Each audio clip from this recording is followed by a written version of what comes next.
Hello and welcome back. Today we're looking at the Casio G-Shock GA-2100-1AER, or as it is more commonly known, the Casioak. Let's take a look at what we've got inside the box. First up, we have the warranty card and the manual, and then we have the tin box, which contains the actual watch itself. I really like the tin box. It makes the unboxing an experience. And even though this isn't the most expensive watch in the world, it is actually sold out, which makes it a bit special. There it is. As usual, here is an up-close shot of it. Note the octagonal case, which is supposed to resemble the Royal Oak by Audemars Piguet.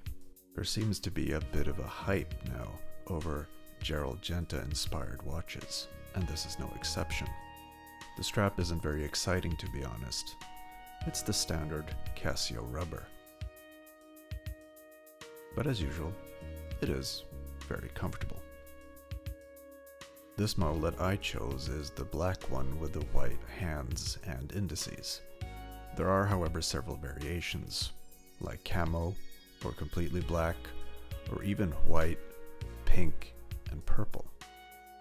It has a few of the standard Casio functions, like an alarm, a stopwatch, world time, date function, etc., etc. Working this watch and its functions isn't that difficult because there aren't that many. I'm going to show how to set the main functions of the watch a little later. I like to have the digital watch and the analog watch going at the same time, but that's just my personal preference. You can, however, choose to display something else, such as the date. The white hands contrast very well against the pitch black dial, and overall this watch is very legible. This Casio is a Casio that you can have for any occasion, and anybody who is interested in watches will really recognize it and think you're very, very cool. You will probably make a few friends owning this watch. It does, however, collect dust very, very easily, so make sure to dust it off. The strap is, as said, made out of rubber and is quite standard for any Casio watch. It also, as you can see, collects dust very easily, so it needs a bit of a clean every once in a while. However, the rubber is slightly glossy, so it cleans very easily. You won't have any problems wearing a clean watch.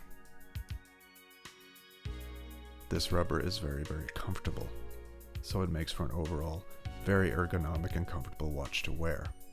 And in most cases, that goes a very long way. Now, you set the main functions of the watch by holding in the adjust button. And then you can cycle through, like this.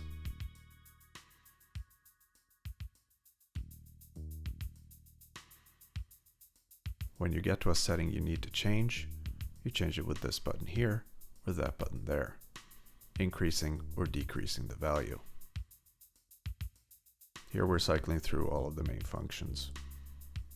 Remember that when you're setting your home city, cities don't go in alphabetical order, but rather east or west. So let's see what it looks like on my wrist. This watch is ridiculously easy to put on, and you can do it with one hand really easily. My wrist is, as you all know, 7.48 inches or 0.000944 furlongs, or for the rest of the world, 19 centimeters. As you can see, the watch sits a bit tight on my wrist, and this is where my first complaint comes in. If I were to loosen it up, it sits a little loose. But then again, maybe that is a minor complaint. The dimensions of this watch are quite sizable, with 48.5 millimeters times 45.4 millimeters and 11.8 millimeters thick. However, it doesn't feel that big, and as you can see, it fits under your shirt cuff. It really does wear a lot smaller than its dimensions, and on the whole, it's just a really comfortable watch to wear. I really, really like it. This is a simple watch, nothing complicated, just a G-Shock with a little design edge. If you can find one on the second-hand market for about $100–120, I'd say go for it. It's more than worth it, in my view anyway. And that about wraps up this unboxing video. Thank you all so much for watching. I'm Mr. Jacobson, and I hope that you all have an absolutely fantastic day.